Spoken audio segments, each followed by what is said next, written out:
నమస్కారం, welcome to I dream. ధర్మ మార్గం కార్యక్రమానికి స్వాగతం. నేను మీ విజిత. ప్రస్తుతం మనతో పాటు ఉన్నారు హరిఓం హిమాలయ యోగి సౌరపీఠాధిపతులు సద్గురు శ్రీ శ్రీ శ్రీ యోగి ప్రభాకర్ స్వామీజీ మనతో పాటు ఉన్నారు. ఇప్పుడు వారితో మాట్లాడదాం. నమస్కారం గురువు గారు. నమస్తే స్వామీజీ, మన ఒక హిందూ ధర్మంలోనే కొన్ని కోట్ల దేవతలు ఉంటారు. ఎందుకని? హిందూ మతంలో కాదు, అది సనాతన ధర్మంలోనే ఉంటుంది. ధర్మం అంటే ఏంటంటే ఎవరు ఏది ఆచరిస్తున్నారో శాస్త్రీయమైంది. అది శాస్త్రీయమని ఎలా చెప్పగలుగుతామంటే ఈ లోకంలో ఉన్నటువంటి సకల చరాచర జీవరాశి సృష్టిలో ఉన్నటువంటి మన సుఖం కోసం ఇంకొకరికి హాని కలిగించకుండా జీవించే జీవన విధానం. ఇప్పుడు నేను కోడి దేవుడు అన్నాను అనుకో, కోడి దేవుడు అంటావా అని ఇంకోటి అనడానికి వీల్లేదు. ఎందుకంటే కోడిని నేను చక్కగా చూసుకున్నా దైవంతో సమానంగా. దానివల్ల లాభమా నష్టమా? నష్టము లేదు, అట్లా లాభము లాభం. ఇప్పుడు దానికి నష్టం ఏం చేయట్లేదు మనం. అలాగే సమాజానికి కూడా నష్టం చేయట్లేదు మనం. సాటి ప్రాణిని జాగ్రత్తగా చూసుకుంటాం. కానీ దాన్ని కోసుకు తినేస్తున్నాం అనుకో, దానికి ప్రాణానికి హాని చేస్తుంది. అవునండి. అప్పుడు అది అధర్మం అవుతుంది. అంటే మనం చేసేటటువంటి పని ద్వారా ఈ సృష్టిలో ఇంకొక జీవరాశికి నష్టం కలిగించకుండా, అయితే అస్సలు నష్టం కలిగించకూడదా అంటే ఒక జీవి జీవించడానికి తనకి ఆహారం అవసరమైనప్పుడు ఇంకొక జీవి మీద, దానికంటే చిన్న జీవి మీద ఆధారపడి దాన్ని తీసుకుంటంలో లిమిటేషన్ అంటే పరిధికి మించి కాకుండా పరిధి లోపల ఇది ఒకదానికొకటి సైకిల్లో భాగమే. అంటే లేకపోతే పాము కనుక కప్పని మింగకపోతే కప్పలు పెరిగిపోతాయి, కప్ప పురుగుని మింగకపోతే. అందుకని కొంత శాతం ఆహార ఫుడ్ చైన్లో ఉంటాయి భాగంగా. ఈ ఫుడ్ చైన్ దాటి ఓవర్గా చేస్తున్నారు అనుకో, అది పాపం అవుతుంది. అందుకు ఈ సనాతన ధర్మంలో అన్నిటినీ దేవుడుగా చూడమని పెట్టారన్నమాట. అంటే దేవుడు అనగానే కొందరు గుర్తొస్తుంది దేవుడు అని, కనీసం దాన్ని చంపకుండా ఉంటాడు. అప్పుడు ఎకలాజికల్ బ్యాలెన్స్ అనేది, ఎప్పుడైతే పాములన్నింటినీ చంపారో ఎలకలు పెరిగిపోతాయి, ఎలకలన్నీ ఫుడ్ గ్రెయిన్స్ తినేస్తాయి. అందుకు బ్యాలెన్స్ ఉండడం కోసమని ఈ అన్నిటిలో ఉన్నటువంటి దైవశక్తి ఒకటే. నీలో జీవుడు ఉన్నాడు, చేమలోను జీవుడు ఉన్నాడు. చేమలో జీవుడు చిన్నోడా, నీలో జీవుడు పెద్దోడా? ఏనుగులో ఉన్నటువంటి జీవం పెద్దదా, చేమలో ఉన్న జీవం పెద్దదా? శరీరం తేడా ఉండొచ్చు కానీ. Yes, that's it. భలే భలే తయారయ్యావు నువ్వు కూడా అయితే. కాబట్టి రెండిట్లో ఉన్నటువంటి ఒకటే ప్రాణం, ఒకటే జీవం. కాబట్టి ఏది గొప్ప ఏది తక్కువ కాదు. అన్నిటిలోనూ జీవం ఉన్నది ఒకటే, ఒకటే జీవం ఉన్నది. నీలోను దానిలో ఉన్న జీవం ఒకటైతే మరి దైవం అనేది జీవం. అర్థమైందా? అంటే శక్తి. ఆ శక్తి ఏదైతే ఉందో అది అన్నిట్లో ఉందని గుర్తించినటువంటి వాళ్ళు మన సైంటిస్టులు. ఏంటి సైంటిస్టులు? కానీ కొన్నిట్లోనే ఉందని గుర్తించిన వాళ్ళు సైంటిస్టులు. కాబట్టి దైవం ముక్కోటి దేవతలు అంటే ఎన్నున్నాయో అన్ని దేవతలు. ఆఖరికి పునాది రాళ్ళు వేస్తారు కదా ఈ పొలాల మధ్యలో, అది కూడా దానికి కూడా బొట్లెట్టి పూజ చేస్తారు మన వాళ్ళు. అక్కడ కోడికి వస్తారు. అంటే దేవతలు. అందుకే మన దేశంలో ఇస్లాం వచ్చినా సలాం అన్నాం, క్రిస్టియన్ వచ్చినా కృష్ణయన్గా చూసుకున్నాం. అంటే క్రిస్టియన్ వచ్చినా కృష్ణయనుడు వచ్చినాడు అని అనుకున్నాం. కృష్ణయన్ అంటే కృష్ణుడు. కాబట్టి ఎన్ని మతాలనైనా ఇంకొక దేవుణ్ణి యాడ్ చేసుకున్నాం కానీ వద్దనలా ఇతర దేశాల్లో. అందుకే సనాతన సాంప్రదాయం అంటే అన్ని మతాలని అన్ని దేవుళ్ళని కలిపేసుకుంది. కాబట్టి ముక్కోటి దేవతలు ఉన్నారు. ముక్కోటి కాదు, ఎన్ని కోట్లైనా అవుతారు. స్వామీజీ, కొంతమంది మేము దేవుళ్ళని చూస్తాము, మాట్లాడతాము, మాకు కనిపిస్తారు, ఇలా రకరకాలుగా చెప్తుంటారు. నిజంగా దేవుళ్ళని చూడడం సాధ్యపడుతుందంటారా? అలాంటి స్వాములని అంటే చెప్పొచ్చో లేదు, దొంగ స్వాములు అని అనొచ్చు అంటారా? నువ్వు ఎవరిని దొంగ స్వాములు అనడానికి వెళ్ళలేదు, దొంగ స్వామి అయినప్పటికీ కూడా. ఎందుకని? ఎందుకంటే దొంగ స్వాములు వాళ్ళు ఎలా ఉంటారో, ఒకవేళ దొంగ స్వామి అయితే ఎలాగ పట్టుబడతాడో పనిష్మెంట్ ఉంటుంది. కానీ మనం ఏం చేయక్కర్లేదు. నువ్వు దొంగ పని చేస్తే ఎప్పటికైనా నీకు పనిష్మెంట్ తప్పదు. అలాగే స్వామి అయినా దొంగ పని చేసిన స్వామి అయినా ఆసామి అయినా. కాబట్టి దొంగ పని ఎవరు చేసినా అది శిక్షార్హులు. కాబట్టి మనం ఏం ప్రత్యేకంగా దొంగ స్వాములు అనక్కర్లేదు. కానీ అయితే దేవుణ్ణి చూసాము అంటే చూడడం, దేవుడు దైవం అంటేనే మనం చూడలేము.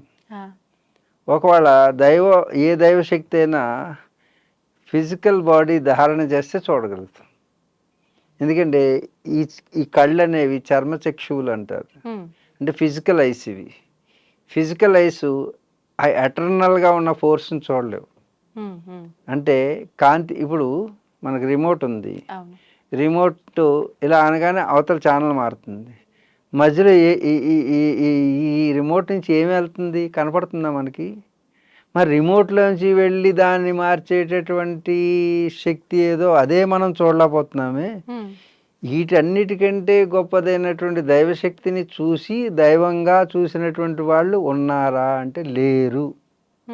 అలా చెబితే అబద్ధము. అర్థమైందా? వాళ్ళ దేవుడు కనుక ఆయన వచ్చి దర్శనం ఇచ్చాడు అంటే మేము చూసాము అన్నారనుకో, ఎవరు చూడలేరు. ఆయన దర్శనం ఇవ్వాలనుకున్నాడు అనుకో, ఒకవేళ ఏదైనా రూపంలో వెంకటేశ్వర స్వామి ఏనుగులాగా వచ్చి చెరుగర్లన్నీ తినేసి ఇది చేశాడు అని ఏ కథలు ఉంటాయి కదా, వాళ్ళు వచ్చి దర్శనం ఇస్తే పోనీ ఏనుగులాగా వస్తే వీడు అనుకుని ఉండొచ్చు, ఆ సమయానికి మ్యాచ్ అయి ఉండొచ్చు. ఓకే, ఆయన అనుకోవడంలో తప్పులేదు. పోనీ వెంకటేశ్వర స్వామి వచ్చాడే అనుకుందాం, కానీ ఏనుగులా వచ్చాడు, కానీ మనం అది గుర్తించలేము కదా. నువ్వు చూడలా, ఆయన వస్తే ఆయన కనపడ్డాడు, అంతేగాని నేను చూడగలిగితే చూసేది కాదు. అందుకే ఎందుకంటే మనకి చూడగలిగేటటువంటి కళ్ళు మనకు లేవు. వాళ్ళు ఫిజికల్గా వస్తే చూడగలుగుతాం, కానీ ఫిజికల్గా వచ్చేది దైవం కాదు.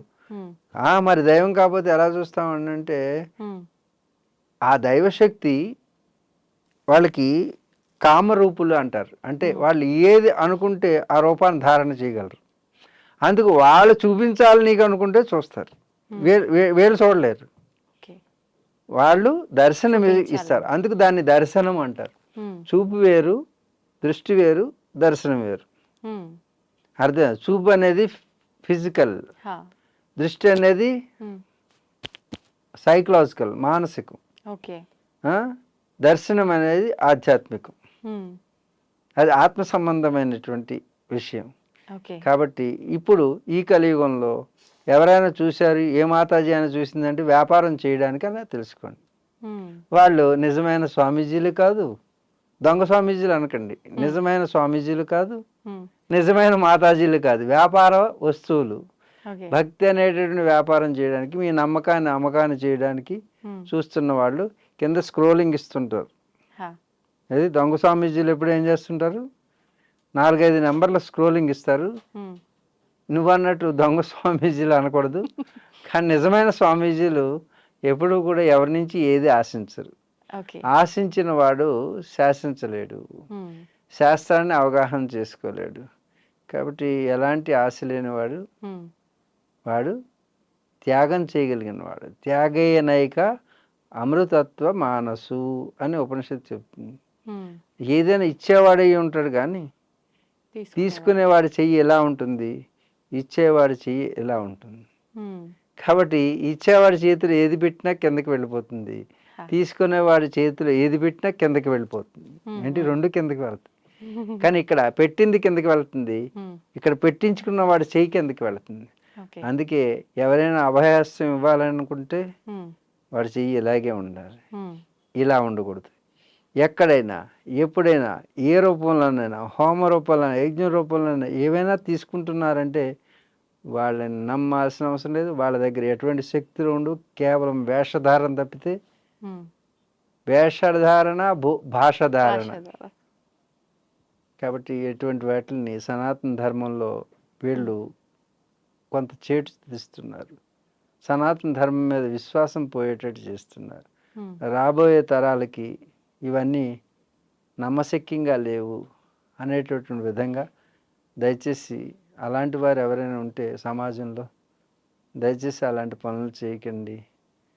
మాలాంటి వాళ్ళు కూడా బయటికి రావడానికి భయం వేసేటట్టుగా ప్రవర్తిస్తున్నారు. ఉమ్, అంటే అందుకే నిజమైన వాళ్ళు కూడా కనుమరుగైపోతారు ఈ ప్రవాహాన్ని పెరిగితే.